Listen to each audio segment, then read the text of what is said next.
Welcome. This is a brief introduction into the Harvester all-in-one version 12 layout.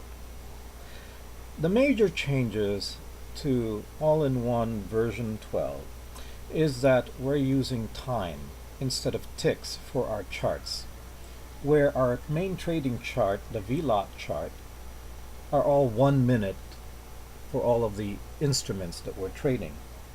And then our extremely short-term view charts, the peak valley pickers, the PVPs, are 15 seconds. 1 minute for our main trading chart, 15 seconds for our extremely short-term view, the peak valley picker. And then our lot charts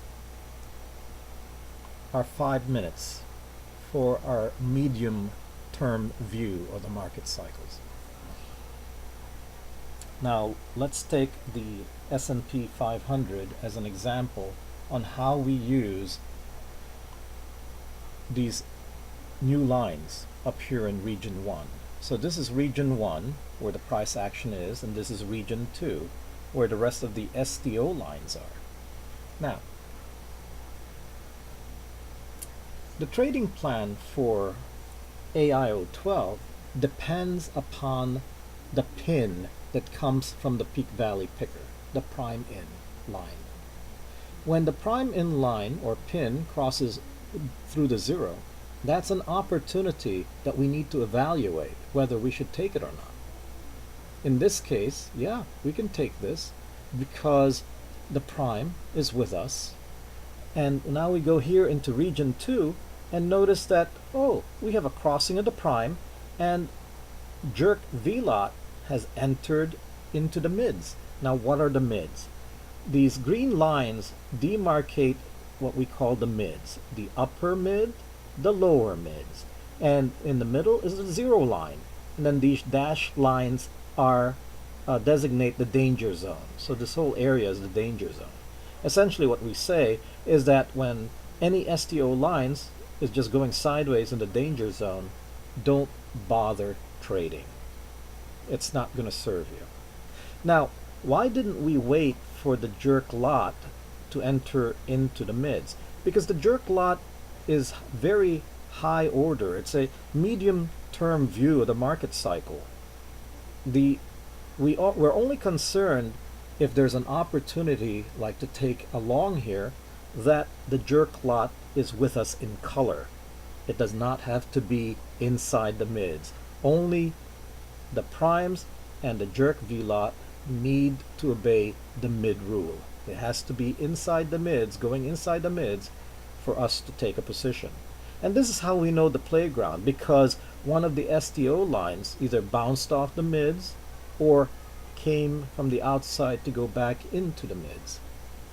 So yes, this is an opportunity for us to take that long.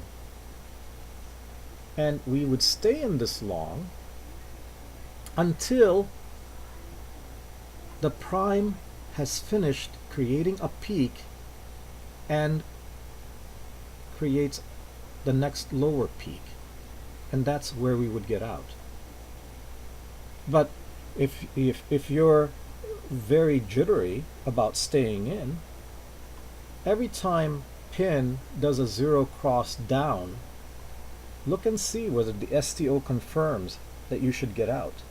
And as you can see here, the STO lines do not confirm because the jerk lot is still stepping up.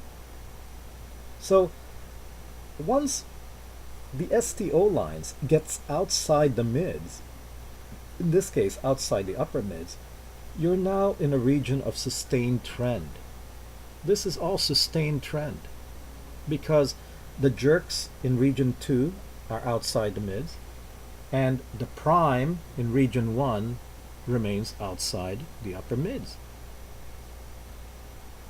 So once again, opportunity for us to go in for that long, confirmed by the STO lines in region 2 because all the colors are up colors. You had the crossing of the prime and the jerk VLOT took off from the lower mids. That's our playground. We stay in until in this case, a lower peak is created on the prime up here in region 1.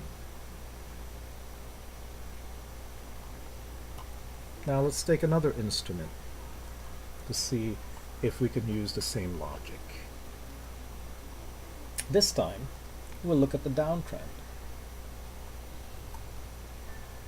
So here's an opportunity to take a downtrend because pin 0 cross down. As you would notice, we call this a V, even though it's an upside down V, because those are very sharp turns. And when both pin and the prime makes a V like that, you should be in it. It's strong. Since this is an opportunity to take a short, we confirm with the STO lines here in region 2. And wow, these STO lines are calibrated well or tuned well to serve us because jerk lot enters into the mids, confirming that we're in a playground.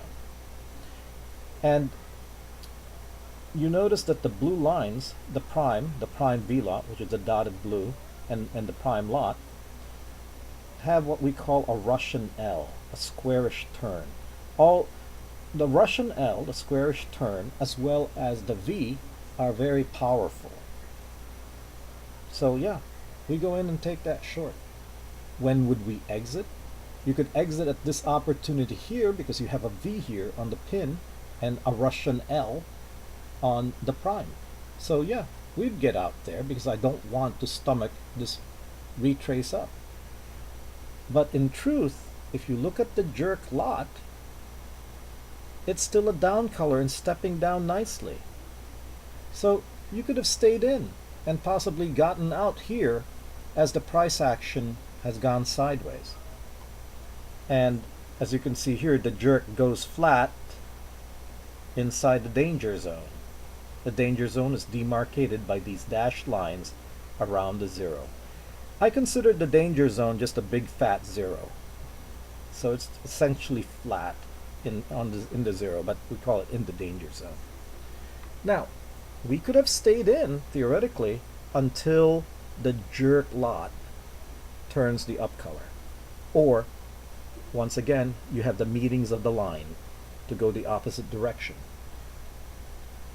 But I cannot take these retraces personally. I get out. I would get gotten out here. And then once again, here's an opportunity to take a short as that pin 0 cross down and the prime is with you. I would have taken that. And then got out here again because you've got the pin and the prime crossing. And then the next opportunity to take that a short again would have been either right here or right here. And once again, you confirm it with the STO lines in region 2. Here, the STO lines met. They did a 0 bounce down, which is powerful. And yeah, take that short. And get out once the lines meet again to go turn up. That's how you be profitable with the pin and the prime here in region 1 and the STO lines in region 2. Now, one interesting feature that you should note is that whenever an STO line goes sideways outside the lower mids or the upper mids, it's a sustained trend. As you can see here, the prime just goes sideways outside the lower mids. That's a sustained trend, sustained down. As you saw in the example here, the jerk is above the upper mids, the jerk lot. That's a sustained trend, sustained up. So there are two important things that you should learn as you mark up your historicals. Number one is you need to play your playground. And the playground is designated when any of the STO lines re-enter into the mids for the up or re-enter into the mids for the down. And the other concept you should understand is the cycle. The market is nothing more than cycles of cycles. And the STO lines must complete their cycle. If the STO line went up, it has to go down.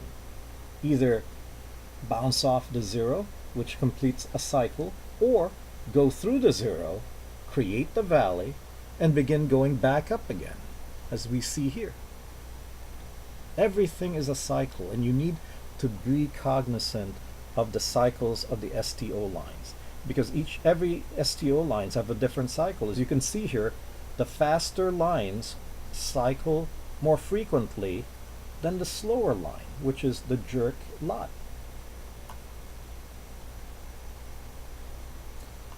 Well, that's it.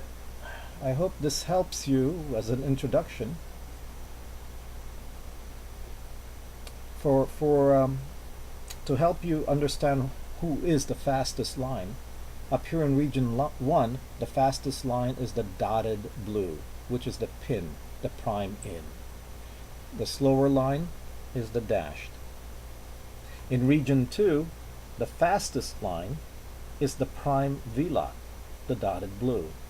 The next fastest is the dashed blue, which is the prime lot. And the fastest jerk is the jerk V-lot, the dotted black and white. And the slowest jerk is the jerk lot. That's why when you take a possible position, when pin does a zero cross up here in region 1, you don't necessarily have to wait for the for the jerk lot to also be in the mids. But the color needs to be with you. If you're taking a long, then you've got to have up colors of the jerk lot. If you're taking a short, you've got to have down colors of the jerk lot. Well, that's it. I hope this video helps you.